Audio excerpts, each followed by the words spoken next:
faktor utamanya yaitu SDM. Tujuan dari poin pertama ini adalah agar perusahaan itu bisa dapat bersaing dengan perusahaan yang lain. Maka dengan itu seluruh tingkatan manajemen itu harus sadar akan pentingnya SDM pada suatu organisasi. Semakin berbakatnya suatu SDM, semakin tinggi kreativitasnya suatu SDM, maka tujuan organisasi akan lebih mudah tercapai. Pada poin kedua, pergantian karyawan atau turnover intention menjadi isu yang penting pada manajemen. Pergantian karyawan itu menjadi isu itu adalah fenomena saat ini, yaitu memandang sumber daya manusia sebagai aset yang sangat bernilai bagi organisasi. Dan turnover intention itu pada karyawan sangat memiliki dampak negatif pada keberlangsungan suatu organisasi. Kenapa? Grogi? Ya, oke. Untuk mengurangi turnover intention, maka manajemen itu harus fokus untuk sumber daya manusianya agar lebih efektif dan efisien. Pada poin ketiga, beban kerja yang tinggi, stres, dan penurunan kepuasan kerja diidentifikasi sebagai faktor-faktor yang mungkin menyebabkan turnover intention. Lalu poin keempat, PT Sedayu Pekanbaru mengalami penurunan signifikan jumlah karyawan diduga disebabkan oleh turnover intention yang meningkat terutama sejak pandemi COVID-19. Saya menjelaskan sedikit mengenai PT Sedayu Pekanbaru. PT Sedayu Pekanbaru ini adalah perusahaan yang bergerak di bagian otomotif, berletak di Pekanbaru, Jalan Soekarno-Hatta. Dia menjual mobil Benelli, Kia Motors, Volkswagen, dan lain sebagainya.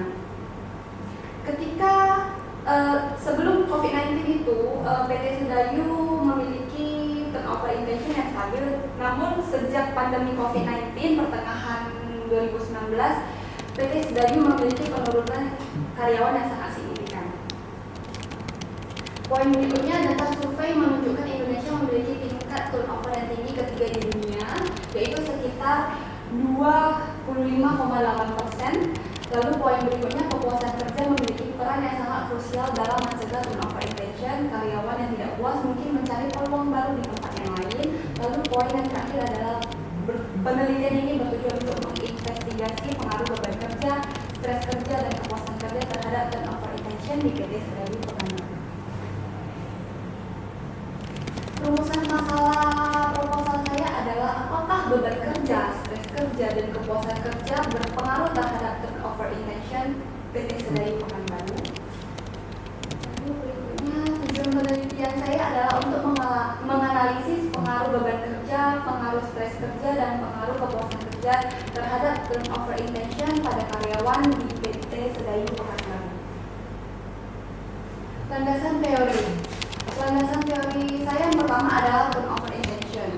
Seperti yang kita ketahui, intention adalah keinginan. Keinginan adalah niat yang timbul pada individu untuk melakukan sesuatu, sementara turnover adalah perputaran. Perputaran yang dimaksud di sini adalah berhentinya seorang karyawan dari tempat kerja secara sukarela atau pindah kerja dari tempat kerja sini ke tempat kerja yang lain.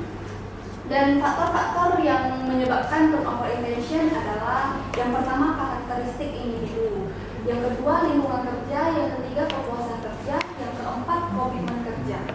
Dan indikator yang menyebabkan turnover intention adalah pemikiran untuk keluar dari organisasi tersebut, lalu intensi untuk mencari alternatif yang lain, dan yang terakhir adalah intensi untuk keluar. Berikutnya beban kerja. Beban kerja di sini merupakan reaksi tubuh manusia ketika melakukan suatu pekerjaan yang eksternal. Faktor-faktor yang mempengaruhi beban kerja ada dua, faktor internal dan eksternal. Faktor internal adalah faktor yang berasal dari diri sendiri, yaitu somatis dan psikis, pikiran. Dan faktor eksternal adalah tugas, organisasi, lingkungan kerja, dan lain sebagainya. Indikator yang menyebabkan beban kerja adalah kondisi pekerjaan, penggunaan waktu kerja yang berlebihan, dan target yang harus dicapai secara berlebihan.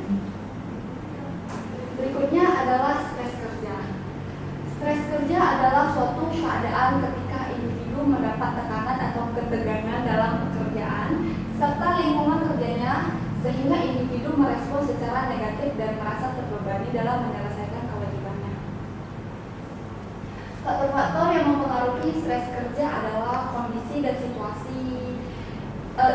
tersebut, lalu pekerjaan itu sendiri yang mungkin sangat berat, lalu job requirement, dan yang terakhir adalah hubungan interpersonal. Indikator yang menyebabkan stres kerja adalah beberapa tuntutan-tuntutan seperti tuntutan tugas, peran, hubungan antar pribadi, dan struktur organisasi pun. Dan yang terakhir, kepuasan kerja. Kepuasan kerja adalah cara individu merasakan pekerjaan yang dihasilkan dari sikap individu tersebut terhadap berbagai aspek yang terkandung dalam pekerjaan. Faktor-faktor yang mempengaruhi kepuasan kerja adalah kedudukan, pangkat, jaminan finansial dan sosial, mutu, pengawasan. Dan indikatornya sendiri adalah kerjaan, gaji, promosi, rekan kerja, pengawasan. Ya. Pada penelitian saya, hipotesisnya adalah pengaruh beban kerja terhadap turnover intention. Di sini beban kerjanya adalah S1, berpengaruh positif terhadap turnover intention atau YII. Pengaruh stres kerja terhadap turnover intention, stres kerja berpengaruh positif terhadap turnover intention. Dan yang ketiga, pengaruh kepuasan kerja terhadap turnover intention, yaitu berpengaruh positif terhadap turnover intention. Kerangka pemikiran saya ada 3 variabel bebas: beban kerja, stres kerja, kepuasan kerja yang berpengaruh terhadap turnover intention. Metode penelitian saya atau objek penelitian saya adalah PT Sedayu Pekanbaru, bertepatan di Jalan Soekarno-Hatta nomor 76. Populasinya adalah sebanyak 128 orang karyawan yang bekerja di PT Sedayu Pekanbaru. Berikut adalah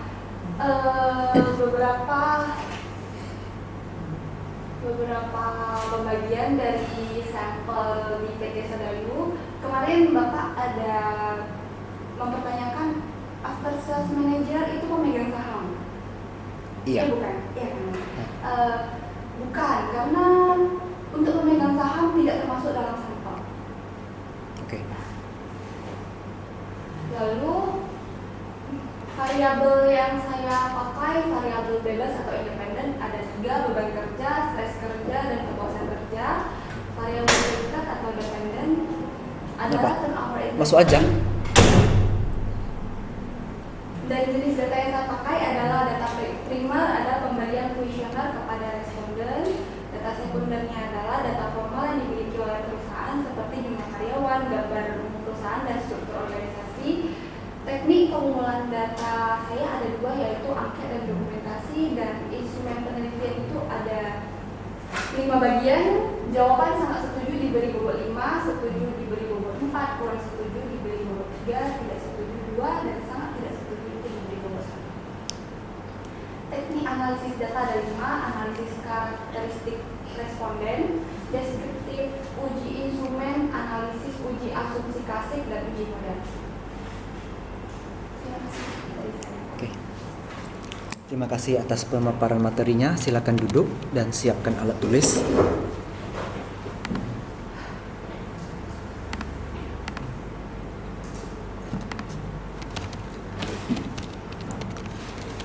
Pertama, dari penyajian presentasi, coba kamu stop di sini.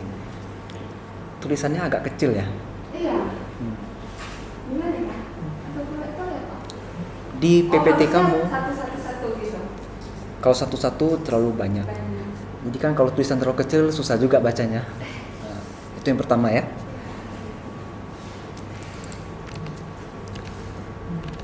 Oke, selanjutnya kita masuk ke proposal. Di sini cukup banyak typo. Iya. Kenapa banyak typo? Hah? Contohnya di sini Oktober. Gak apa-apa. Ketika nanti sudah revisi, tenang-tenang kamu baca pelan-pelan ya. Perbaiki yang typo ini semua. Kemarin juga ada yang typo yang variabel tidak konsisten itu typo Pak.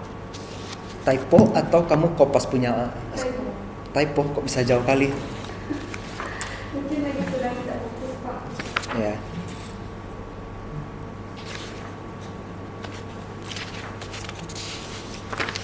Oke, research gap saya mau langsung tanya ya.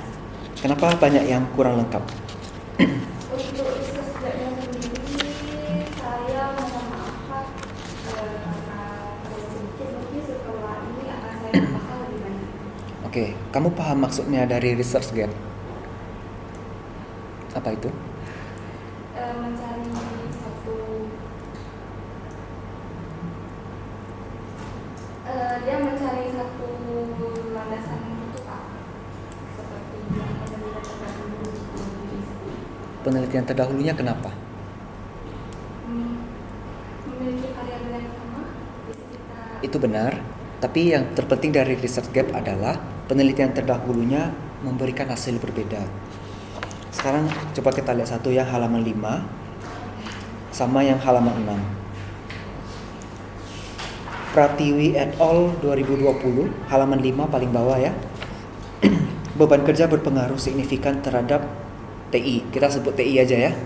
Kemudian Aziza 2019, beban kerja berpengaruh positif dan signifikan terhadap TI.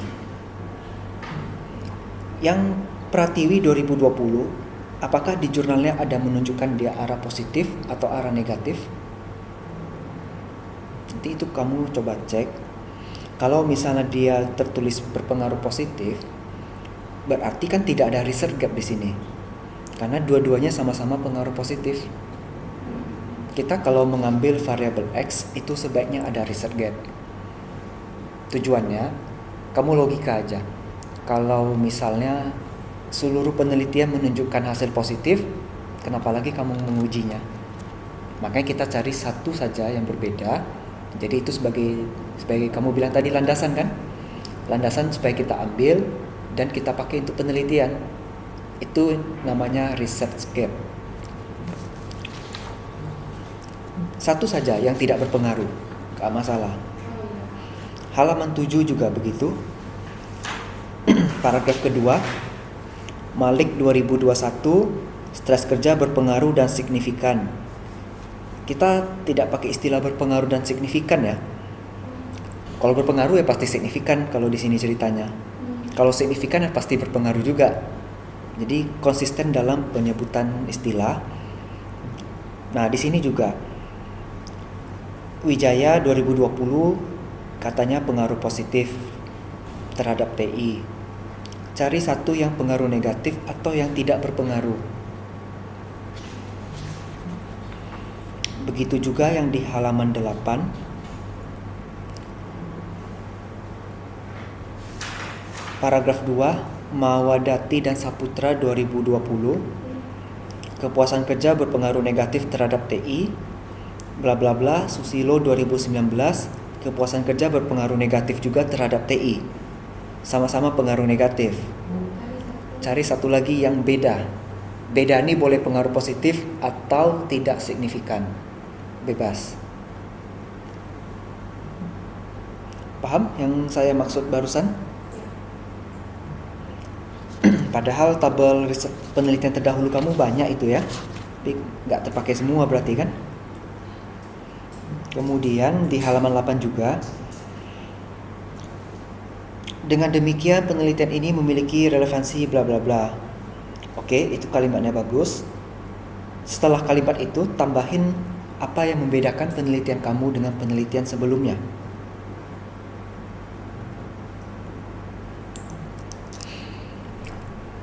Kira-kira apa yang bisa membedakannya?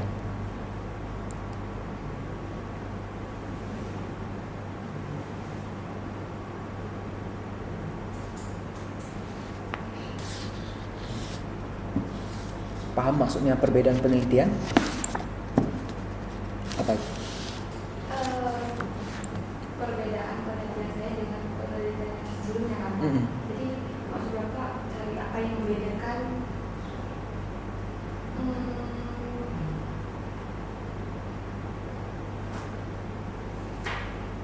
Kalau kita lihat dari variabel ya, beban kerja, stres kerja itu kan variabel yang sifatnya negatif ya.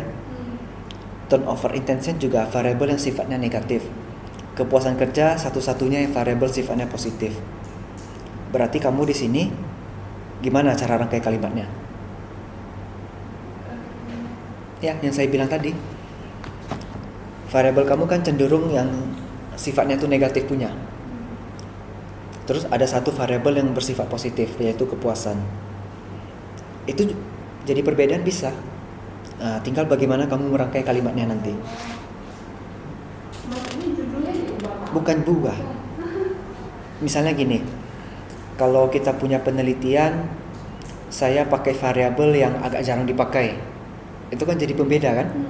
Nah, kalau ini kan kebetulan variabelnya sudah umum. Tapi di sini yang menjadi keunikannya, beban kerja, stres kerja, dan turnover ini variabel yang sifatnya mengarah ke yang negatif kan? Kalau kepuasan kerja itu variabel yang sifatnya mengarah ke positif. Nah, itu bisa menjadi perbedaan juga, menjadi keunikan penelitian ini, sehingga berbeda dengan penelitian sebelumnya. Nah, tinggal bagaimana kamu merangkainya di sini. Nanti letaknya di sini ya, setelah kalimat ini. Bisa lah ya. Mengarang kok itu. Berikutnya kita ke tinjauan pustaka halaman 11.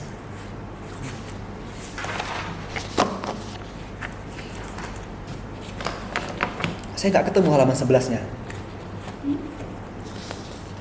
Nggak ada nomor halamannya di sini. Ya kan? Nah, terus 2.1 itu bukan manajemen sumber daya manusia. 2.1 adalah landasan teori. Baru 2.1 manajemen sumber daya manusia.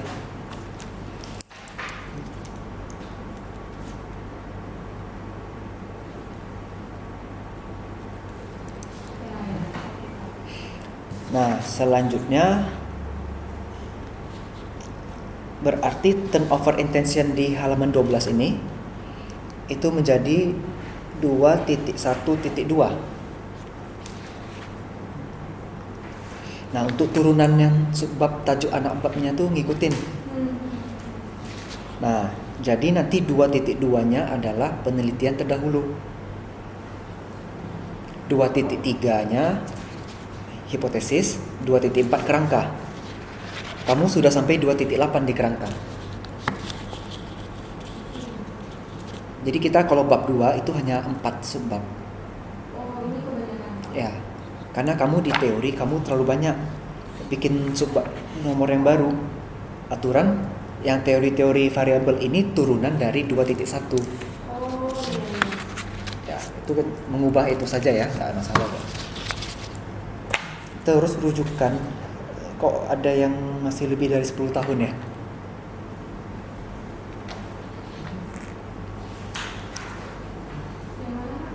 Contohnya halaman 13. Menurut Handoko 2012, Mobley 2011. Untuk memulai hal itu, Pak, kemarin juga berkonsultasi dengan Ibu Rana dan info dari beliau minimal 2010. Mungkin kalau misalnya Bapak minta yang terbaru akan saya kasih, Pak. Iya. Berarti yang 2012-2011 akan saya ganti ya, Pak ya? Iya. Sebenarnya kan kalau dari buku panduan skripsi ya, memang 10 tahun tulisnya. Oh, ya. Jadi kan saya kan ikut panduan. Nah, saya nggak tahu kalau kamu ngambuk Lela gimana, tapi ya secara panduan 10 tahun Oh, gitu. ya, oke, Pak. Ya. Akan saya ganti. Nggak perlu ganti, sebenarnya bisa dielaborasi. Kamu tahu elaborasi? Menurut Handoko 2012 titik koma, Bu. 2012 titik koma. Terus menurut siapa? 2020 boleh. Jadi dalam satu kurung. Itu namanya elaborasi kutipan. Oh, ya. Itu nggak masalah. Jadi nggak perlu ganti kan? Iya, benar. Halaman 19.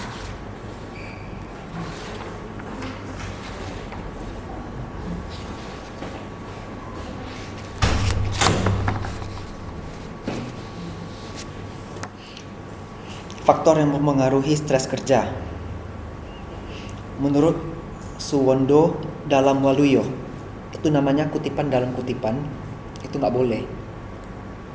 Jadi langsung saja. Ini kan berarti buku atau jurnalnya punya Waluyo ya. Ya sudah, langsung dari Waluyo aja. Nggak usah. Halaman 24.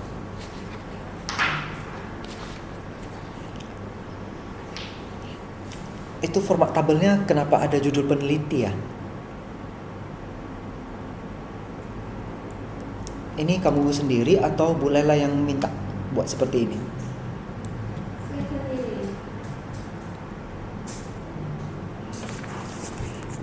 Kalau si siapa namanya? Agustina, kamu kenal? Oh enggak. Tapi dia bimbingan Bu Lela juga sih. Karena dia bentuk tabelnya gini juga. Biasanya kita tidak pakai judul penelitian, jadi nomor, nama peneliti sama tahun, variabel baru hasil. Judul biasanya tidak dipakai. Kenapa? Karena judul itu langsung tercermin di variabel. Contoh, Wilhelmina Rumawas 2015. Pengaruh beban kerja dan kepuasan terhadap keinginan keluar. Di variabel sama. Iya. Nah, itu masalahnya. Makanya kita tidak pakai judul penelitian. Tapi kalau objek penelitian, kadang ada yang tulis, ada yang tidak. Coba kamu diskusi dengan Bu Lela nanti. Apakah judul penelitian masih tetap harus dibuat di tabel? Terus perhatikan di sini, headernya ikut nomor, nama. Oh iya, oke Pak. Kamu mau bikinnya pakai manual atau mau pakai otomatis? Nanti revisinya. Otomatis. Tahu caranya? Kalau tahu kenapa nggak dibikin? Sumber yang ini, yang halaman 26, rekapitulasi jurnal penelitian terdahulu. Kan kamu merekap ceritanya kan? Sumbernya. Iya, kamu kan tulisnya e-jurnal 2023. Yang benar, rekapitulasi jurnal penelitian terdahulu.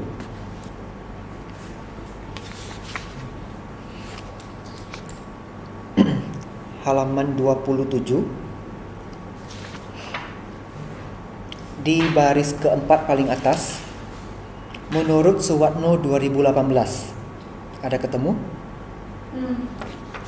Coba kamu cari nama Suwatno di tabel 2.1. Saya nggak ketemu.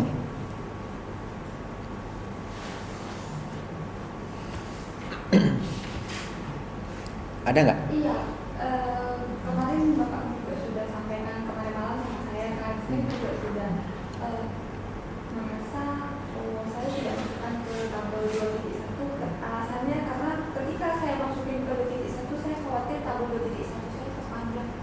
Nggak masalah. Nggak masalah ya? Iya. Oke. Kadang tabel ini ya kalau mahasiswa lain kadang sampai 5 sampai 7 lembar gitu. Jadi memang nggak masalah.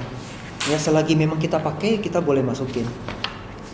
Nah, jadi beberapa nama penelitian lain pastikan ada di tabel ya. Oh,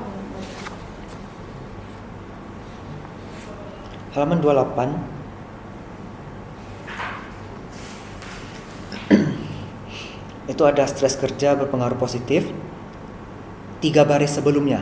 Oleh karena itu perlu diuji. oh iya. Apakah komunikasi?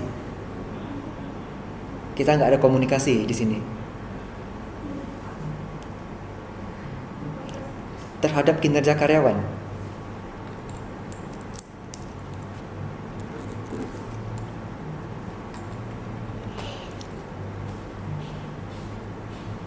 Oke. Nah, ini juga ini penting juga, halaman 29. Hipotesis kamu bilang kepuasan berpengaruh positif ke TI. Itu berarti semakin karyawan puas bekerja, semakin ingin keluar dari perusahaan. Kita coba satu-satu ya. Beban kerja dulu. Hipotesisnya pengaruh negatif kan? Berarti semakin tinggi beban kerja, semakin orang tidak mau berhenti kerja. Beban kerja pengaruh positif ya. Oke. Berarti semakin tinggi beban kerja, semakin akan berhenti, semakin tinggi tingkat ingin keluarnya. Iya. Yang kedua, semakin tinggi stres kerja, semakin tinggi niat karyawan untuk keluar. Kepuasan kerja, semakin puas karyawan, semakin tinggi juga niat untuk keluar. Nah, tadi di research gap yang di pendahuluan bab 1, kamu juga tulisnya kan pengaruh negatif kebanyakan itu.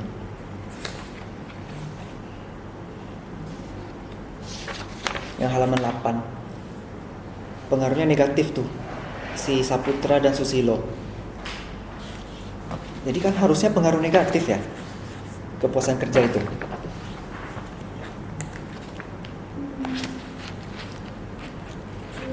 Nah, jadi pengembangan hipotesis itu kita pakai logika dulu. Setelah logika rupanya nggak nyambung ya kalau kepuasan pengaruh positif. Harusnya negatif ya. Cuman kan hipotesis ini merupakan dugaan sementara kan. Iya. Di dalam proposal penelitian saya justru yang pengaruh positif, cuma nanti akan saya teliti ulang Pak.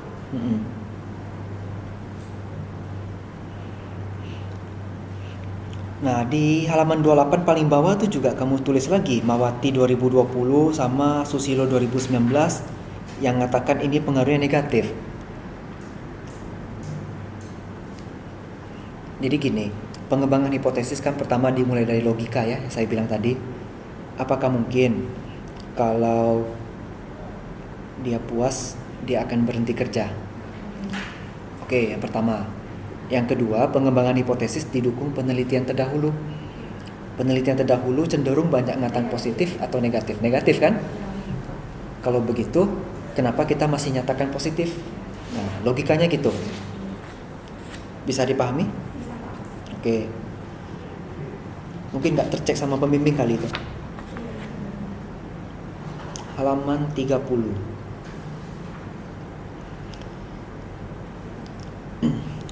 Populasi diupdate untuk tahun 2023. Jangan per 2022. Maaf Pak, untuk saya pernah telepon ke pihak PT Sedayu yang memberikan data sampel itu infonya hanya bisa diberikan sampel per tahun 2022 karena tahun 2023 itu akan diupdate di akhir tahun 2023 Pak. Nggak masalah sebenarnya. Kamu kan melakukan penelitian di bulan ini. Jumlah karyawan pasti nggak 128 lagi. Kalau nggak 128, katakanlah misalnya menjadi 125, ada 3 orang berhenti. Mau cari 3 lagi gimana caranya? Itu fleksibel aja sebenarnya. Jadi yang berapa yang dapat itu yang kita tulis. Per saat itu ya Pak ya? Per saat kamu buat penelitian ya, berarti kamu nyebar angket rencana kan bulan Desember pasti kan? Berarti per November datanya. Perkiraan aja nggak apa-apa, nggak mesti harus pas. Ya namanya karyawan kan ada yang keluar masuk ya.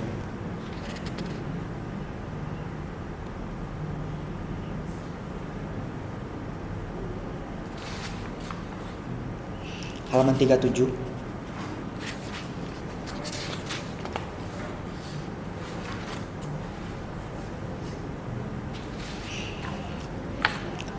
Statistik untuk uji validitas R hitung lebih besar dari R tabel ya, maka item dinyatakan valid.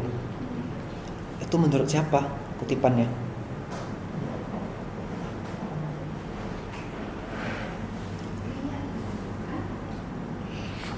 Kalau kutipan atasnya kan menurut Priyatno 2017. Apakah yang paragraf kedua masih punya Priyatno? Ini uji validitas dengan korelasi yang paling terakhir ya Pak ya? Iya. Itu saya lupa masukin itu menurut Gojali Pak. Nah, masukin Gojalinya. Oh ya, benar. Nah, Gojalinya kamu 2011 masih. Gojali udah punya banyak buku baru. Nah, cara gampangnya kamu Google aja. Bukunya biasanya sama, cuma tahunnya aja yang beda.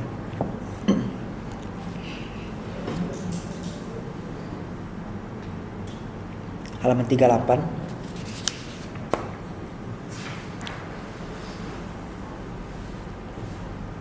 Uji F.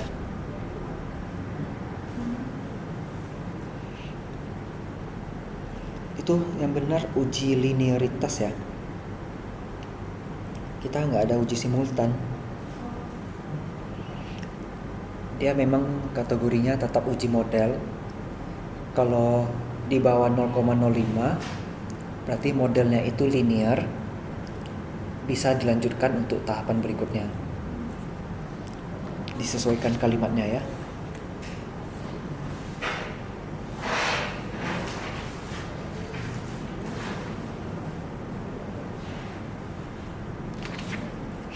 Halaman 40. Persamaan regresi ya. B3X3-nya ada 2.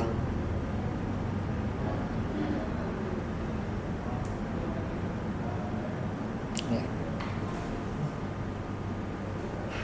Terus kenapa pakai regresi ya? Gak mau coba pakai SEM?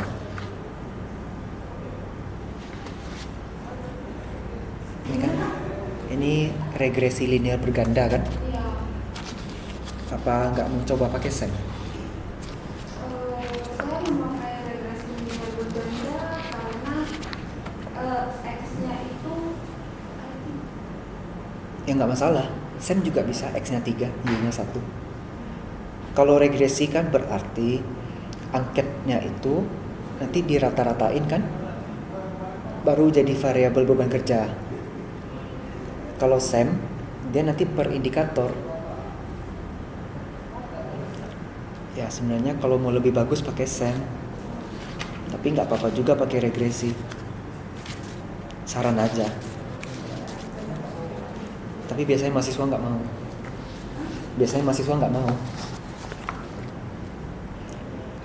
Oke, bisa kamu tampilkan angket. Yang benar kalau proposal angket dilampirin juga.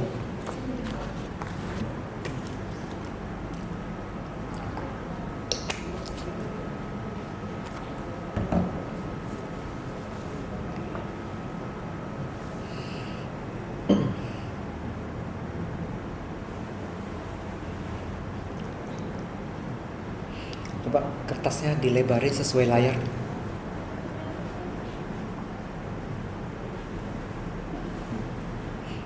Ada tombol plus A itu. Turun. Kecilin dikit. Dipasin dengan layar aja.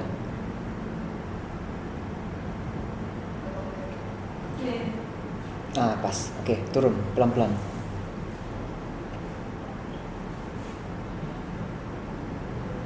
Lagi.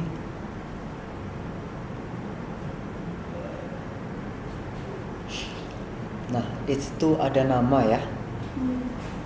Kalau nama kira-kira mereka mau isi nggak ya?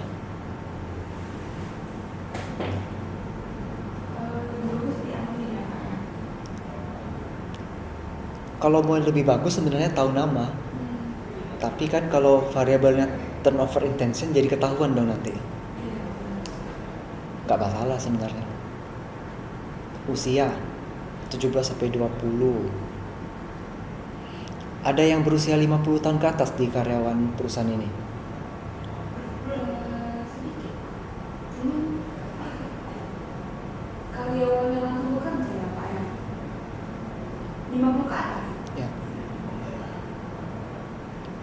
Tapi yang di sana ada kan yang sekarang berusia 50. Berarti usia harus kita tambah 30-40, 40-50 baru di atas 50.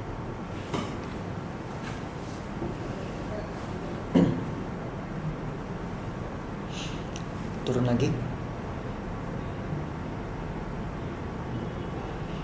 Lama bekerja. Ada yang udah lama banget kerja di sana? Kira-kira berapa tahun? Seperti Tiara yang berhubungan sama saya itu sudah bekerja lebih dari 5 tahun. Kalau yang di atas 10 tahun ada? Misalnya kayak after sales manager itu. Biasa kan manager udah lama ya. Iya. Karena kalau ranks yang kamu buat sekecil itu nanti tidak mewakili sampel itu. Tidak mewakili data. Ini lama bekerjanya lebih besar dari 5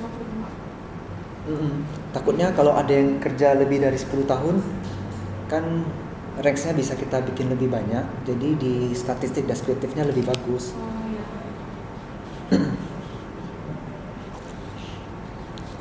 1, 2. Ini pun agak kurang konsisten ya. 1 sampai 2 tahun berarti cuma 2 tahun. 3 sampai 5 tahun itu ada 3 tahun. Kalau bisa ranksnya dibuat konsisten. Kalau misalnya mau 1 sampai 3, 4 sampai 6. Tapi ganjil ya. Kalau 1 sampai 2, 3 sampai 4 terlalu sedikit. Coba kamu tanya pembimbing nanti. Untuk angket yang di lama bekerja, bagusnya dibuat range-nya seperti apa? Itu typo juga itu. Bekerja. Berkaya. Oke. Nah, ini yang penting. Saya mau cek pernyataan kamu di dalam angket.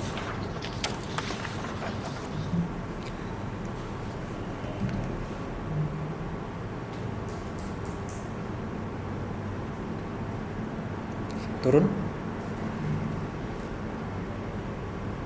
Lagi. Sampai beban kerjanya di atas. Stop.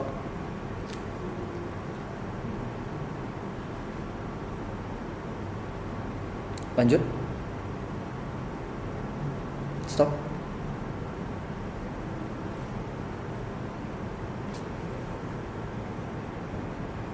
Lanjut.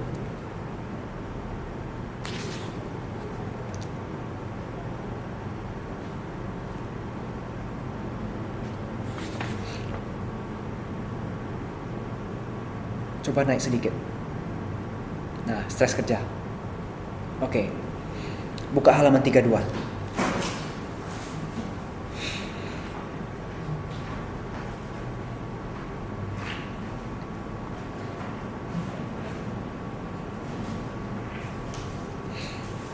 Ini saya ajarin ya, biar sekaligus kamu paham.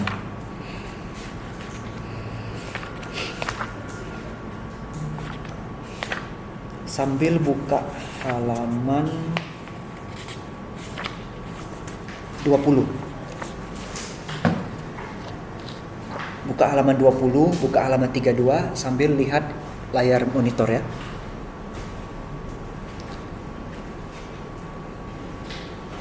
Halaman 20 ada indikator stres kerja ya. Tuntutan tugas, peran, hubungan antar pribadi dan struktur organisasi. Ada 4. Halaman 32 indikatornya juga ada 4. Berarti benar ya, sudah sinkron. Di halaman 32 totalnya ada 8 pernyataan untuk stres kerja. Di halaman 32 sampai halaman 33 ada 8 ya. Sekarang di angket kamu ada berapa?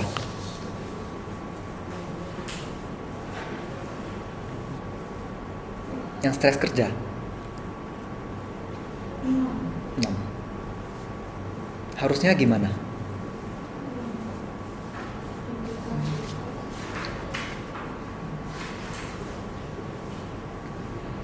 Itulah tujuan.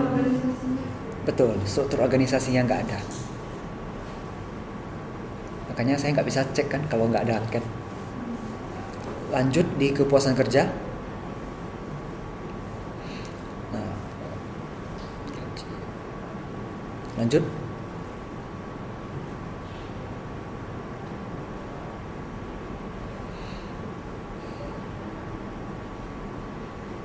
Habis. Oke, udah tahu ya salahnya di mana. Dari saya itu aja. Kira-kira ada yang mau kamu tanyakan?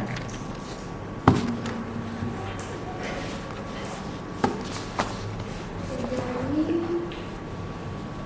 penjelasan Bapak sangat detail, sangat membantu saya, Pak.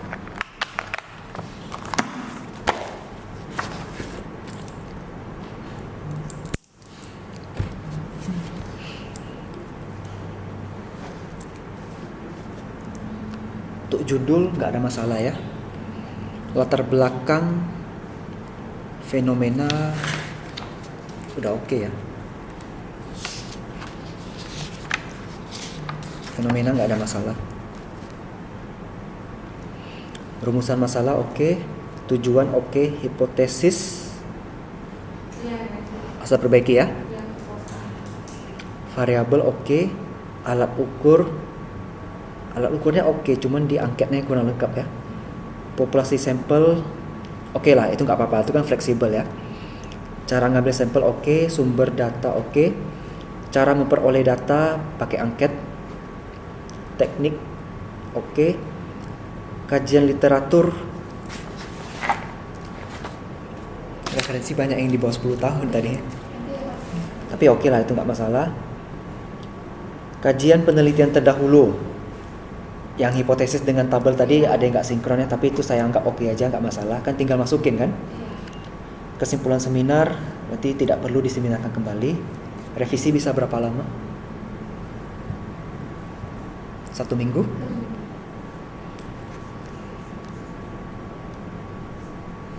Tanggal 7 Desember ya. Kan revisinya nggak banyak juga ya.